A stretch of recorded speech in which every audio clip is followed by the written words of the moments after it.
Je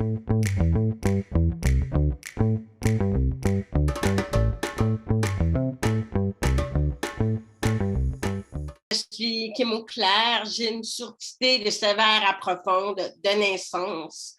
J'entends pas de l'oreille gauche, j'entends de l'oreille droite avec un implant cochléaire depuis le 17 septembre 2019. J'ai toujours évolué dans le monde des entendants qui ne connaissaient pas un peu mes réalités.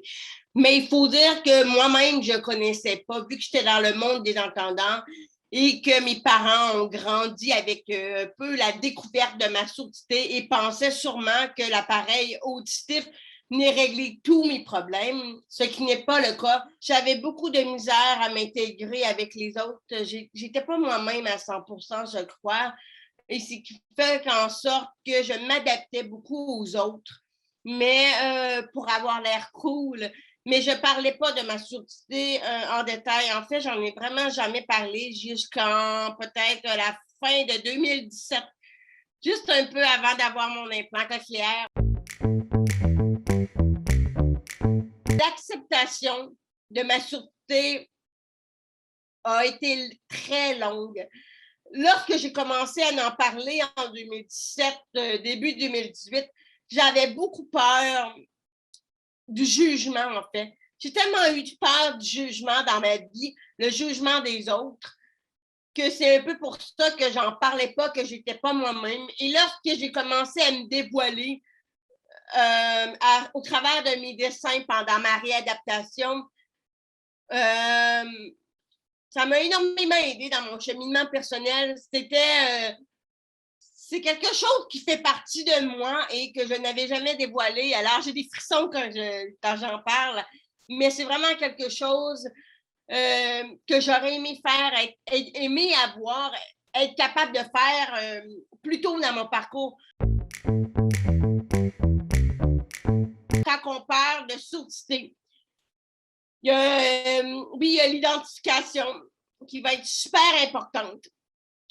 Et l'identification, ça va être à partir de là qu'on va être capable de s'afficher ou pas, d'en parler ouvertement. Ça, c'est une chose. L'identification, est-ce qu'on dit j'ai une surdité? Est-ce qu'on dit je suis malentendant? Est-ce qu'on dit je suis sourd et j'entends grâce à un implant cochléaire? Ça, c'est personnel à chacun. Dans le sens que moi, j'ai décidé, mes parents m'ont toujours dit que j'étais malentendante. Mais quand j'ai décidé d'avoir mon implant cochléaire, j'ai décidé par mon propre gré de dire que je suis sourde et que j'entends grâce à un implant cochléaire. Ma mère a eu de la misère avec ça, mais ça lui appartient. Parce que moi, maintenant, c'est comme ça que je m'identifie et c'est propre à moi.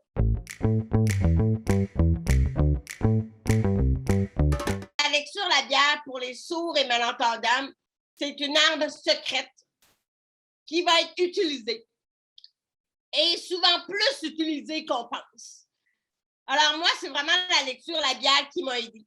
Et j'en ai eu la preuve quand j'ai fait la radio.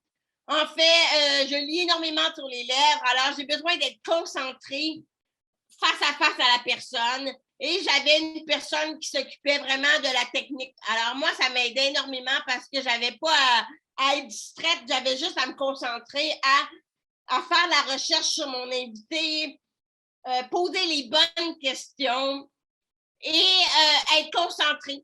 Et vraiment de mettre toutes les stratégies de communication à mon avantage pour que je me sente à l'aise bien devant l'invité.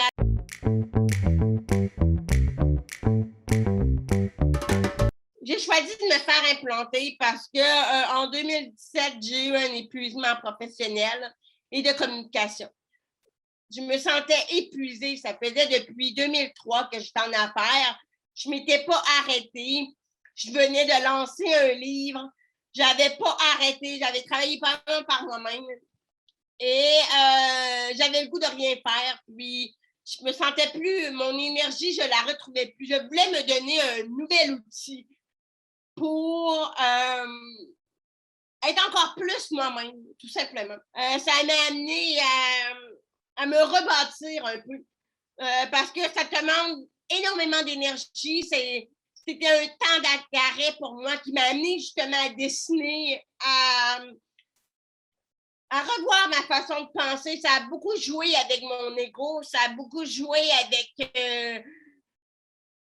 le fait que j'étais très présente sur le web, très active dans le monde des affaires, et que là, du jour au lendemain, j'arrête tout ça.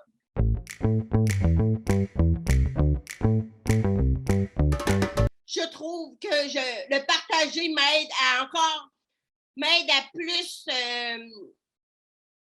évoluer comme personne en recevant des commentaires, en sachant que je ne suis pas toute seule dans la même situation.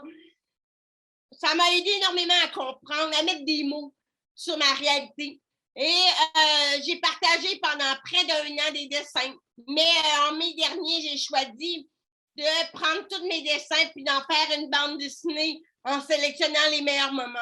Et il y a un autre projet qui s'en vient avec un livre bientôt. Mais ça m'a permis de documenter à ma façon.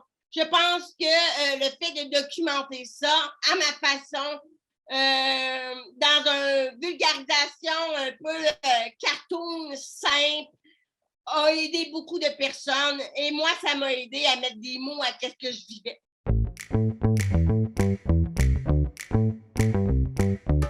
Encouragez votre enfant à avoir des modèles et permettez-leur de rencontrer des sourds ou des personnes, même s'ils sont sourds, parlent, mais des personnes vraiment qui ont réussi à franchir des obstacles malgré leur handicap. Ça va leur implanter très tôt dans leur parcours des habitudes de oui, c'est possible, d'avoir une pensée plus positive par rapport à leur avenir. Moi, c'est ce qui m'a beaucoup inspiré dans mon parcours, d'avoir des modèles de personnes qui ont réussi, qui ont moins réussi, des personnes comme moi aussi, de leur montrer que tout est possible.